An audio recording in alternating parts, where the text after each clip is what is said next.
Very much. My remarks this morning, following on from yesterday, is basically to take you a little away from some of the bread and butter we've been discussing since yesterday. We've talked about the need for macroeconomic stability and why it's so important for the investment climate. We always say macroeconomic stability is like fresh air. You really take it for granted when it exists, but when the air is not fresh, you'll understand the importance of macroeconomic stability quickly. So we are very interested in achieving and maintaining macroeconomic stability. The opportunities in agriculture for the real sector and industrialization, and then infrastructure is so important. Minister for Roads is here, railways, also works and housing, they're all here. The infrastructure that will support all of this growth is very, very important. Our investments in health and education, oil and gas, this is what we've been talking about as far as our opportunities are concerned. The President made a very clear visionary statement for Ghana. Let's go beyond aid. And so when we came into office, the agenda was for transformation and for modernization. And the transformation agenda, as we have just outlined, has been in a number of areas like agric industry and so on. But we also recognize that we had been almost 60 years after independence. And after almost 60 years of independence, there were still basic problems that governments had still not been able to solve in the country. After 60 years of independence, just obtaining a driver's license was a problem for many of our people. You needed to pay middlemen, essentially, who we call the Goro boys, to facilitate obtaining a driver's license. Obtaining a passport, this is a major problem. Establishing your identity to even be able to obtain a passport was a major issue. Obtaining bank accounts and financial services for a lot of our people who were excluded has been very difficult. Establishing your address after 60 years of independence. Where do you live? What is your address? Was a big problem for our people. How do you establish your address? Delivering blood supply to hospitals in the rural areas. When a mother is giving birth and needs blood, how quickly can we get blood to the hospital or the clinic? Or if, for example, there is a snake bite and you need to get snake serum to somebody in a very remote area, how quickly are we able to deliver that service? Some cases in the courts are very difficult to track. We had a situation where somebody was in jail for 35 years because we couldn't really find the docket or so for the case. They couldn't track it. And we had lost track of that case. So registering a business, and the challenges of registering business. Then buying land. You have, in many places, trying to buy land. You may have to buy it 3 or 4 times, but you still not have the title. How do we establish the title to the property? And once you establish the title and you buy, Then the registration of your own title is another matter. Of course, you operate in an environment where after 60 years of independence, you don't have a working credit reference bureau. Interest rates are so high because of the risks that are there. Getting a building permit is very, very hard, very difficult. What are the building standard codes? What are the building codes? Where is the building code for Ghana that you have to build according to? And so on. So these were the challenges that we thought after 60 years of independence, we should try and address some of these challenges alongside the whole process of transformation, because transformation and modernization has to be beneficial to the everyday citizen, that you have to be able to do that. And so we decided very early on in government, 20 months ago or so, we decided very early on that we needed to formalize this economy and we needed to digitize this economy. So it was a process, a program of formalization of the economy, trying to modernize the economy to bring in more efficiency into this economy through the use of technology, through the adaptation and the adoption of technology. We live today in a digital world. It's an ICT environment. And so if you're going to be competitive in any case, in today's world, you have to be very plugged into the information technology highway. Otherwise, you are excluded.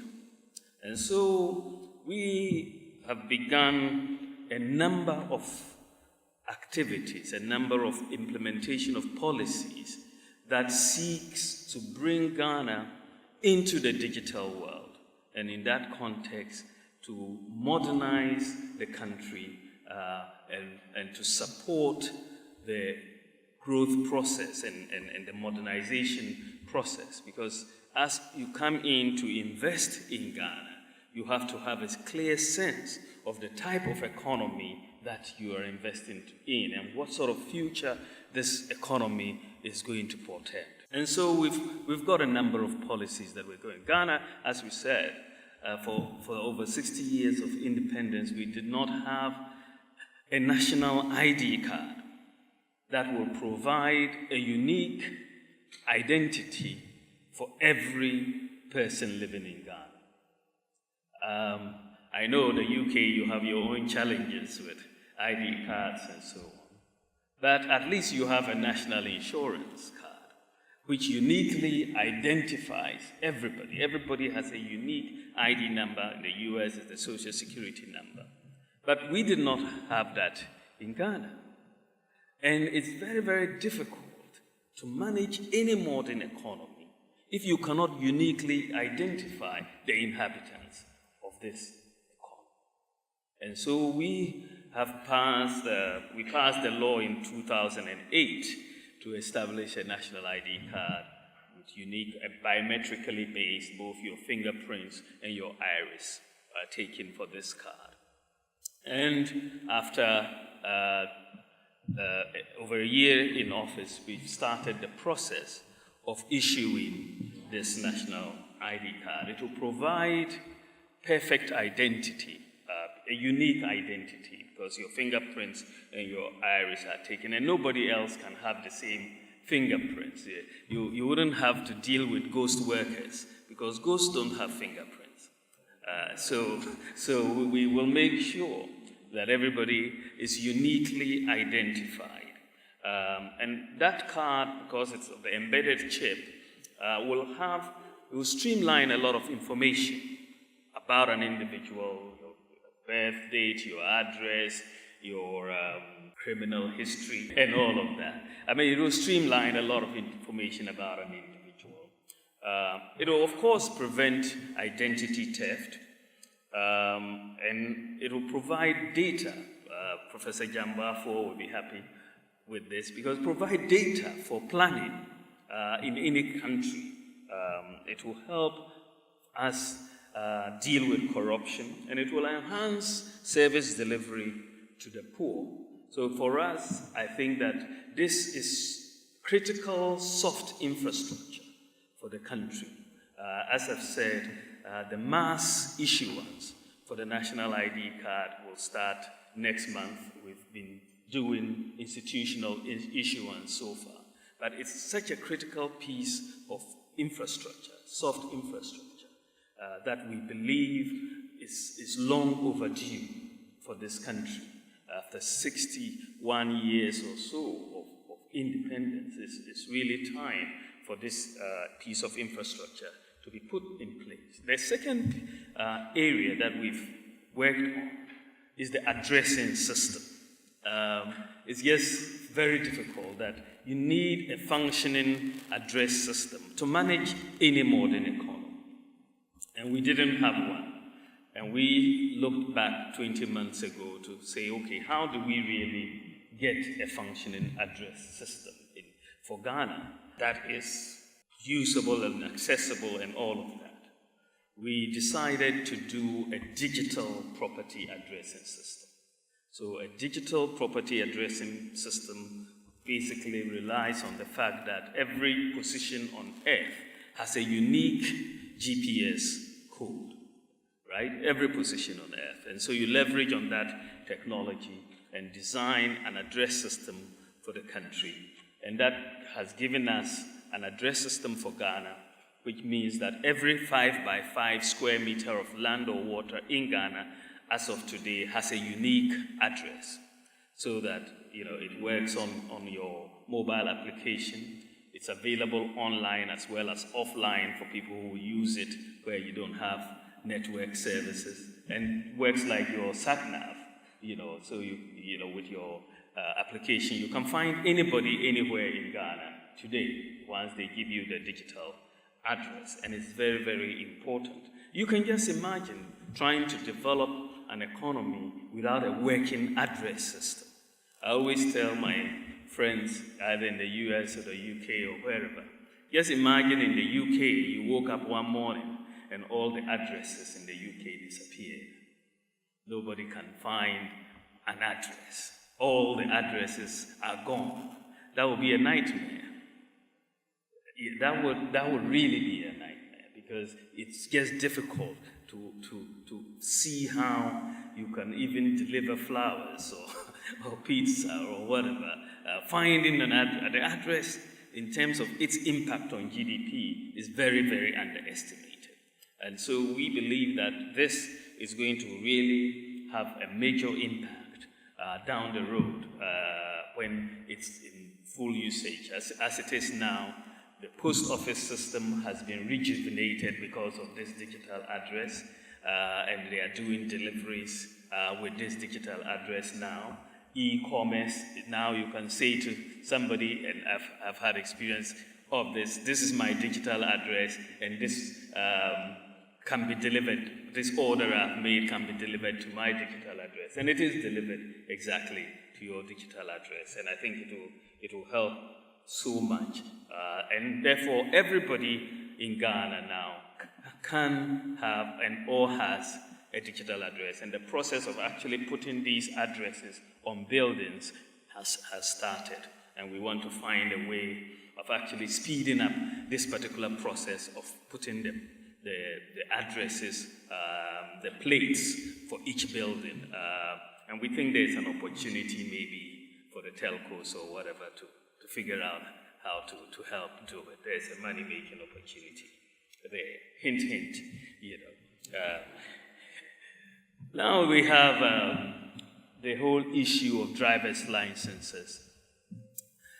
This was an issue that the former British High Commissioner, your predecessor, John Benjamin, used to tease us a lot about. In fact, he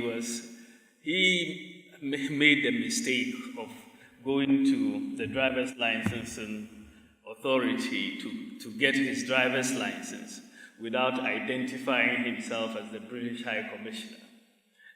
He just joined the queue, and he suffered for it because the queue never seemed to move, and other people got service. Of course, he wasn't paying the right price, so he was a bit surprised that he wasn't getting service until he complained and was taken to the head of the authority, and whilst he sat right there, his license came to him. So he figured out what was going on, of course. But it was a major issue for him, that why would we have this problem of just obtaining a license? And since we've been in office over the last 20 months, there's a major transformation that has taken place in the driver's and vehicle licensing process. You had a whole digitization of Ghana's driver's license. And I'm very, very happy to say that today, Ghana's driver's license process is as comparable as any country. I think that we are just as efficient as the UK today. And I'm very, very proud of what they have been able to achieve. But actually, they've been able to achieve this by also bringing in the private sector to work with the DVLA, and I think that has helped a lot. And the processes have really been, when we looked at the process flow and streamlined the process flow, it's really been very, very good. Then we came to the whole issue of payments, the payment system, and how we get efficient payments in the economy. Because as I said, people were excluded. A large number of people excluded from having financial services, and how do you get them included so that you can, if somebody doesn't have a bank account, how can they pay? Even how do you recognize them for tax payments? How can they make certain payments? We had a major task to look at. We had, of course, the banks. They were on one payment platform if you had a bank account. We also had the eSwitch account, which was a biometric card-based platform to help the unbanked. And then you had the telecom companies, the telcos. And the telcos had a separate platform but it wasn't interoperable. So if you have Vodafone, you could only transfer money to another Vodafone customer, or if you have Airtel or MTN, you do likewise. But we wanted to build a platform which we call the financial inclusion triangle between the eSwitch accounts, the banks, and the telcos, and put them all on one platform, essentially interoperability across 3 independent platforms. Of course, this had never been done, as far as I am aware, anywhere in the world, for sure not in Africa. And we wanted to do it, and we challenged our people to do it.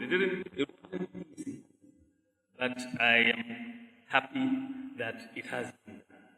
And Ghana now is at the forefront of mobile payments interoperability in Africa, with this triangle that has been created, that you can move money from your bank account to your mobile wallet, from your mobile wallet to your bank account, to your eSwitch account, and back to your bank account. All that triangle is now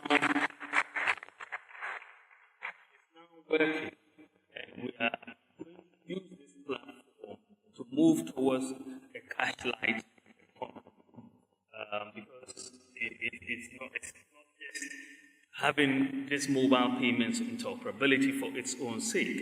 It must really be reflected in what we do. And so we are working very hard, and we hope, for example, that next year we'll be able to get to a point much sooner than later next year, where all payments for government services have to be done electronically, no cash. No cash.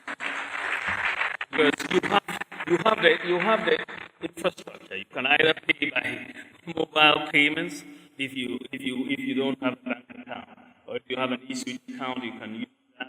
If you have a bank account, you can use that. The whole infrastructure will help us a lot.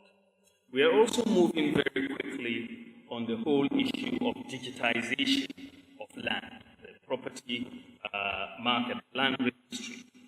We called an international conference on it last year, and it was very interesting. Thankfully, the Ordnance Survey from the UK was participant in the conference. The last time a base map survey was done for Ghana was in 1974. In 1974 base map survey, how do you fit all of today's property developments that have taken place into this base map survey of 74? Someone said that it was like having a 2-year-old daughter, and when she's 40-year-old, you're trying to fit that 2-year-old dress on that 40-year-old, and it's not going to be a pretty sight. You know, so, and this is essentially what we've been trying to do. So we, thanks to support from the World Bank, we are moving into the process of land digitization. We want to digitize all the land records in Ghana, and we are doing a new base map survey. The process for procurement for that has begun, and we expect the flying window sometime in the first quarter of 2019. We are also providing a lot of graduates under the Nation Builders Corps to all our land registries to support in the digitization of the records. And our goal is very simple. Once this process is done, and what we have done is also gotten support to use blockchain technology to lock in the records so that you cannot change ownership records at the land registry and so on, so that it's quite tight as far as the verifiability and credibility of the land records is concerned. But once this is done, and you'd see that similar has been done even in a place like Uganda and Pakistan, you should be able to within a matter of minutes or seconds, verify the owner, the unique owner to any parcel of land in Ghana, to know that this is really the owner of that land. You do it online. You don't have to even go to the land registry. You can sit here and know who owns what land in the US, for example, or once you have that. So you can do that similarly for Ghana. And then the process of actually registering the land should also be very quick. And we've set them a tight deadline and doing that. So we've also moved on with passport applications. We're taking a look at the process of passport applications at the Ministry of Foreign Affairs, and it was not good. It was designed to enhance inefficiency. And so we've modernized it. And I think it will be outdoored next month. And essentially right now, as it operates, you need to go to a bank to buy a passport form and then come in to begin the process. And when the bank runs out of passport forms, you can't get your passport. It didn't make sense. And so we are moving the whole process online. And you'd go, and because of mobile payments interoperability now, you just go and buy a voucher online. You can pay with your mobile payments or whatever, and use that voucher to fill your form, and they will process it and give you the messages as to what you need to do from there then on. So it's a new process coming on. But even more importantly, once the national ID cards issuance has been completed, once that has been done, hopefully next year, the process of passport application will be redundant, because all you will need for your passport after that is just your national ID number, because all your biometrics and everything would have been taken. So you give your national ID number, pay your fee, give your digital address, and they will deliver the passport to your home. So that is essentially where we are. We have also moved to enhance rural telephony sites for broadband access. And so far, we've done 161 sites in the last 18 months, 500 communities, and we hope to get to 200 sites by the end of this year. We took a trip to Silicon Valley last year. Was it last year or this year? The days are moving so quickly, and we interacted with a very interesting company that does drone blood delivery by drones. They are working in Rwanda as we speak, and we found it very, very useful for Ghana because, as I said, we have a lot of maternal deaths because of the inability to get blood supplies to critical hospitals. So we quickly got engaged, and thankfully we have agreed with them, and the process of delivery will actually start very early next year, God willing, and they will set up at least about 3 or 4 delivery centers so that they can access any hospital within about 15 or so minutes to deliver blood or critical medicines, and especially in a lot of our remote areas. And I think it will only serve to enhance whatever we are doing. And thankfully, government is not paying for it. We've been able to get the private sector through corporate social responsibility to finance it for Ghana, and I think it's very good. And then we had a whole issue about the whole issue of emergency. Now, if you have an emergency, I know many countries you dial 999 and then you get to emergency, but we didn't have one number in Ghana. If you have a fire, you need an ambulance, there's a robbery, who do you call? The numbers were all over the place, several numbers for different police stations and so on. So we worked with national security, and we now have one number that is for everybody. The number is 112, and that will get you all the emergency services. But what is even more interesting, and what work that is going on now, which we expect to be done by the end of the year, hopefully, is to integrate this emergency number with the digital address system, so that if you call any of the emergency services, you call, they will know exactly where you're calling from. Sometimes you may not, because of the situation, have time to tell them this is my address or describe where this attack is taking place or where I've broken down or where I need medical help from. But once you call, they will know immediately that this is the digital address and they can get to you. So that work is going on now. We expect that by December it should be completed and we can outdoor the whole system.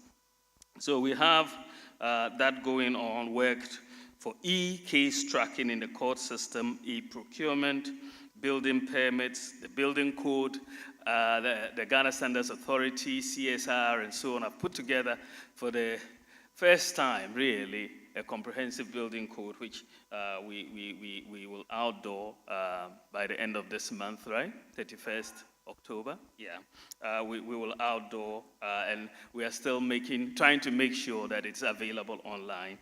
We've moved to make the ports paperless because it's been a lot of reforms have been introduced in the ports so that you will allow less human intervention. And so this has really helped, and it has reduced the time that is taken to clear goods very significantly. And today, 70% of goods can be cleared in 48 hours. We will keep improving the systems as we go. But what I've just tried to tell you is that there is a new Ghana that is being built.